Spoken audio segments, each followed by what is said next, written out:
MMA fighters are willing to do anything to get the win because that's what it takes to compete at the highest level. But when two professional fighters are giving it their all, fighting for up to 25 minutes, serious injuries can happen. I'm Walker from Full Mount MMA, and in today's video, we're going to be looking at 10 fighters who got seriously hurt in MMA. If you enjoyed the video, be sure to subscribe and click the bell icon to be notified when we post the next one. Also, be sure to check out our last two installments of fighters who got seriously hurt in MMA and tell us anyone you think we've missed out on. Gabriel Benitez. Recently, the UFC made their big return, holding 3 events in only 1 week, and on May 13th, we got UFC Fight Night Jacksonville, where Gabriel Benitez faced off against Omar Morales. Partway through the fight, Benitez's shin started bleeding, but he continued to fight until the match was over. After the fight, we got a better view of his shin, and it wasn't pretty, with the bone even being visible. Unfortunately, he lost the fight by unanimous decision, but continuing the fight with an injury like that is still respectable. Benitez later posted pictures of his shin from during and after the fight on his Instagram, and they're hard to look at. Jared Hess. We're jumping a ways back for this next one, back to May in 2010 when Alexander Shlemenko faced off against Jared Hess at Bellator 20 in San Antonio, Texas. Shlemenko landed a knee in the 3rd round of the fight before following Hess to the ground, continuing to strike. When Hess tried to stand up, the ref waved off the fight and we got to see what happened to Hess's knee. The injury was only worse when we saw him sit on a stool with his leg bending in a way that it definitely shouldn't be. Before you sign off, I'm sorry, I didn't mean to interrupt you. Some of us pray, some of us just say a good thought. I would ask anybody and everybody, anybody who's watching or anybody in this room, Jared Hess is an awfully good guy. And whoever you say a word to try to make sure that all good thoughts are kind of pointed in his direction. He obviously suffered a very substantial injury tonight. I hope and pray that it's an injury that he's able to come back from and get back into the cage shortly, because I know it's what he does and I know it's what he loves. He's an awfully good guy.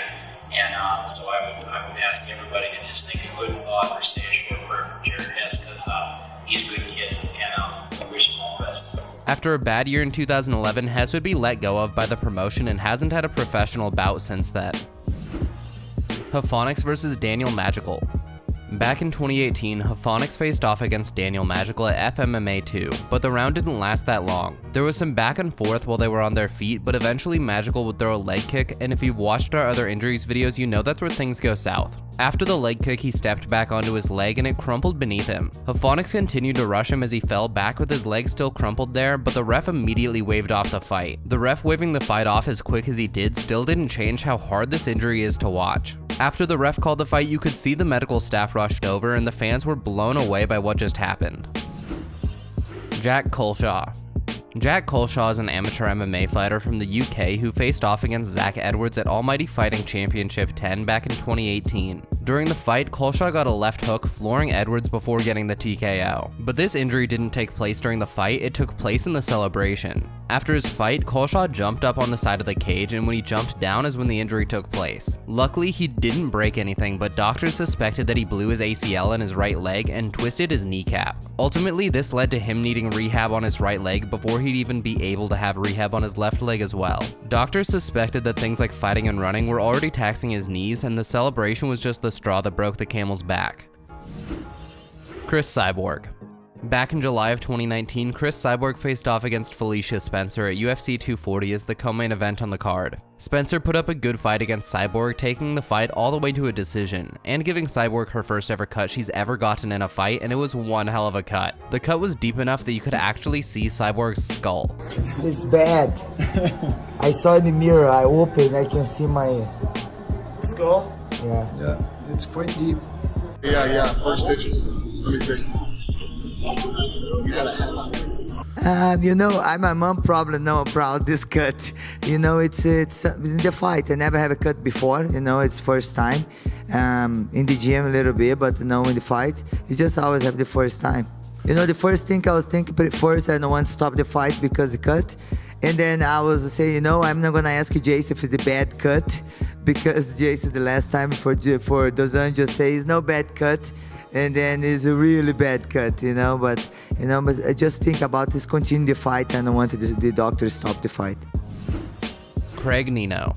For this entry, we're jumping to October in 2013, when Craig Nino faced off against Nkazimulo Zulu Boy Zulu at EFC Africa 24. It was a back and forth fight, but in the second round, Zulu Boy went for a controversial kick, which put the fight on pause. After the pause, the two went back at it until Zulu went for a massive barrage in the last round, rushing Nino with kicks. Zulu Boy ended up landing a head kick that broke Nino's nose moments before the fight ended, leading to this horrific nose injury. Minotauro Nogueira.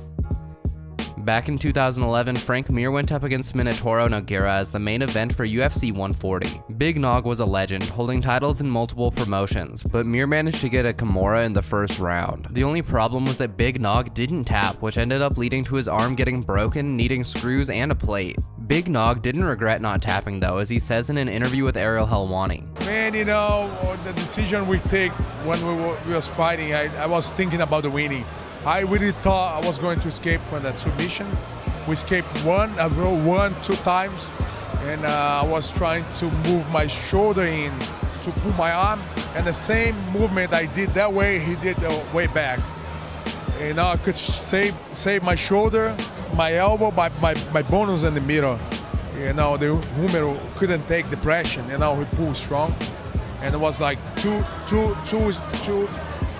different directions, you know what I mean? I was moving that direction, he was moving that direction. And just right in the middle, I took a lot of pressure. Nogueira had a difficult time in the sport after that fight, leading to him inevitably retiring in 2015. You know, I think that's from 2011 for now. I lost, almost half the fight I did, you know. I lost more fights than I won, you know what I mean? So it was, I could have, couldn't do the same performance I used to do, Brandon Vera. Brandon Vera faced off against Thiago Silva at UFC 125 back in January of 2011 in Las Vegas, Nevada. Thiago Silva was a man on a mission, putting on a dominant performance throughout the fight. In the last round of the fight, Silva landed some serious shots on Vera, leading to this horrific nose injury which Joe Rogan compared to Rich Franklin's fight with Anderson Silva. That's the worst nose I've seen since Rich Franklin's first fight with Anderson Silva. Wow, it might even be worse than that. That's a horribly broken nose. Although Thiago Silva won the fight by unanimous decision, it would later be overturned to a no contest after it was found that Silva falsified his urine sample. Marcos Reno. For this next moment, we're going back to July in 2014, when Marcos Reno faced off against Christian Tito at Favela Combat 11 in Brazil. It was a back and forth fight throughout the first two rounds, with both fighters trading blows. But everything changed when 36 seconds into the final round, the infamous leg kick happened again. Reno went in for a leg kick, which we can hear connect, but when he stepped back onto the leg, it crumpled beneath him. Luckily, Tito quickly realized what happened and didn't follow up with any more strikes, but the damage was done. Unfortunately, Reno hasn't fought since that day, but we hope he's doing well with whatever he's doing now. Michael Bisping. Finally, we get to a massive injury from Michael Bisping's bout against Vitor Belfort at UFC on FX7, Belfort vs. Bisping. The first round of the fight was mostly feeling each other out, except for an accidental eye poke from Belfort. But in the second round, Belfort landed a clean head kick, dropping Bisping before finishing him with punches. After a long career, Bisping would reveal that after his fight with Belfort, his vision in his right eye got so bad that he was barely able to pass the medical exams before a fight, and he was legally blind with that eye. I passed the test and every time I did, the doctors were like, we don't recommend that you fight. Of course. 2200 vision, it's still clinically blind. Despite all this, Bisping continued to fight professional MMA bouts until late 2017, even claiming the middleweight title. He was doing fights with a glass eye.